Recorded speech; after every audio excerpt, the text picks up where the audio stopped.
We have a great game that is followed passionately by millions of fans around the world. The playing rules are the foundation of our game, designed to keep it exciting for our fans and safe for our players. Hi, Ron. The rules must be understood and respected, especially when it comes to player safety. We have no higher priority.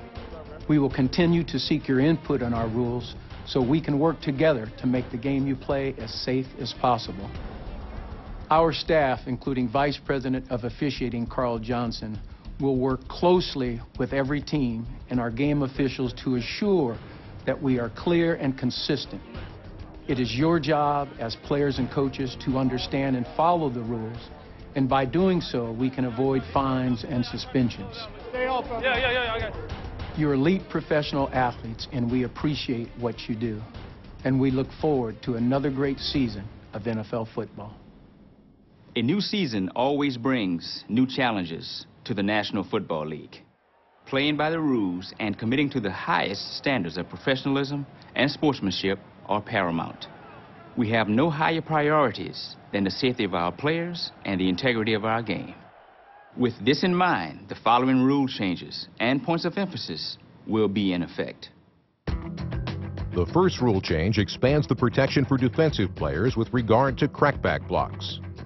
At the snap, an offensive player who is aligned in a position more than 2 yards laterally outside an offensive tackle cannot contact an opponent below the waist if the blocker is moving towards the position where the ball was snapped from. This restriction applies within an area of 5 yards on either side of the line of scrimmage. Beginning in 2012, a player who is protected from a crackback block will also be a defenseless player.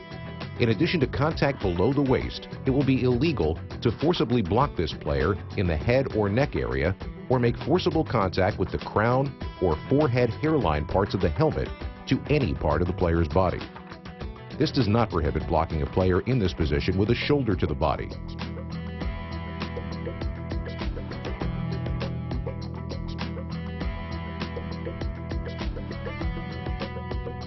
Violations of this rule will result in a 15-yard penalty for unnecessary roughness and potential discipline. The next change clarifies the protection for the recipient of a blindside block. Prior to 2012, a blindside block occurred when the blocker was moving toward his own end line and approached his opponent from behind or from the side. Beginning this season, the definition has been expanded to include when the blocker is moving parallel to his own end line. The recipient of a blindside block is protected from blows to the head or neck area, as well as forcible contact with the crown or forehead hairline parts of the helmet to the body. It is legal to block an opponent when you are moving toward or parallel to your own end line, as long as you do not hit him in the head or neck area or use the crown, forehead, hairline parts of the helmet. Another change for the 2012 season makes too many men in the formation a dead ball foul. In the past, too many men on the field was a live ball foul that did not prevent the snap. Beginning this season, if the offensive team has more than 11 players in its formation for more than 3 seconds prior to the snap, or if the defensive team has more than 11 players in its formation and the snap is imminent, the game officials will blow their whistles immediately and not allow the snap to occur.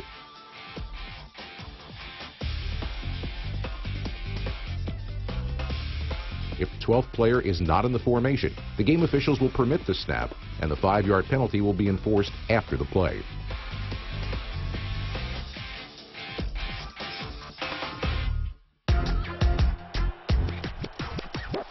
An aspect of the instant replay system has been changed for the 2012 season.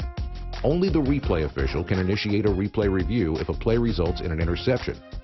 If a fumble or backward pass is recovered by an opponent or goes out of bounds through the end zone, or if a muffed scrimmage kick is recovered by the kicking team. This will apply throughout the entire game, and the replay official will look at all reviewable aspects of the play.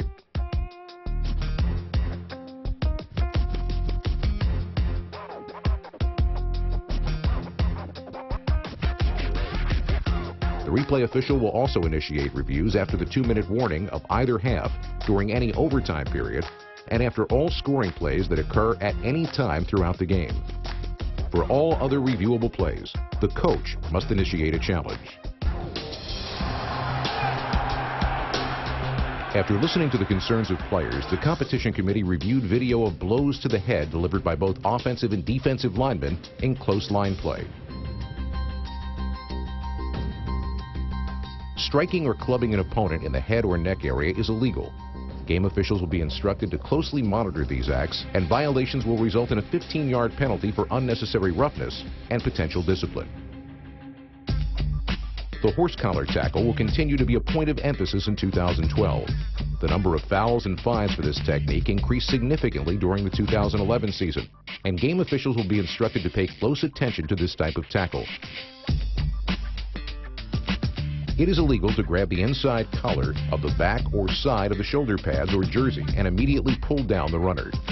It is a foul regardless of the direction in which the runner is pulled toward the ground, whether to the front, side, or back.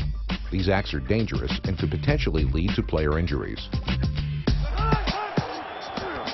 The competition committee conducted an extensive video review of hits against passers and defenseless receivers. With respect to hits on passers, the committee reaffirmed the standard for blows to the head. Forcible blows to the head or neck area of a passer who is in a defenseless position are illegal. If the passer leaves the pocket and throws while on the run, he is still protected from forcible blows to the head or neck.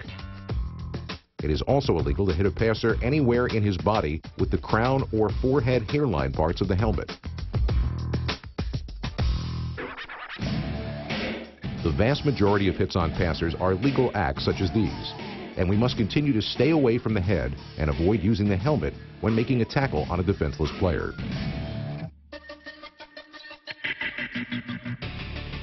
The committee has encouraged that defensive players are modifying their strike zone to avoid illegal hits on defenseless receivers. Legal hits such as these could be seen throughout the 2011 season, but we must remain diligent in this area as player safety is of utmost importance.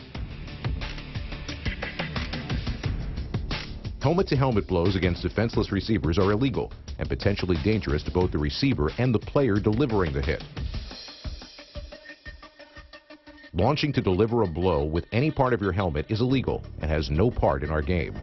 Violations will result in a 15-yard penalty for unnecessary roughness and potential discipline.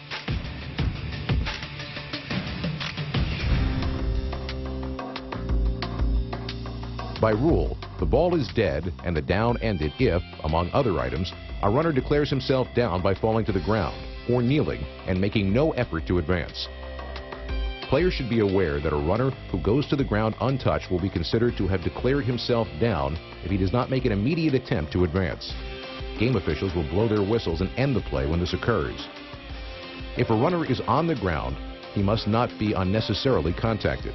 Simply touching him will ensure that he is down by contact. If the runner makes an immediate attempt to advance the ball, then the play will be allowed to continue. Respect for the game and for each other will continue to be a key focus. How you doing? Great day, man. All right, play your part out. Yes, sir. Yes, sir. All day. Disrespect or unsportsmanlike conduct toward fellow athletes, coaches, officials, fans, and the media will not be tolerated. Progress has been made in recent years, but it remains vital to the success of our league that we continue to set the right example. Good luck to all of you in the 2012 season.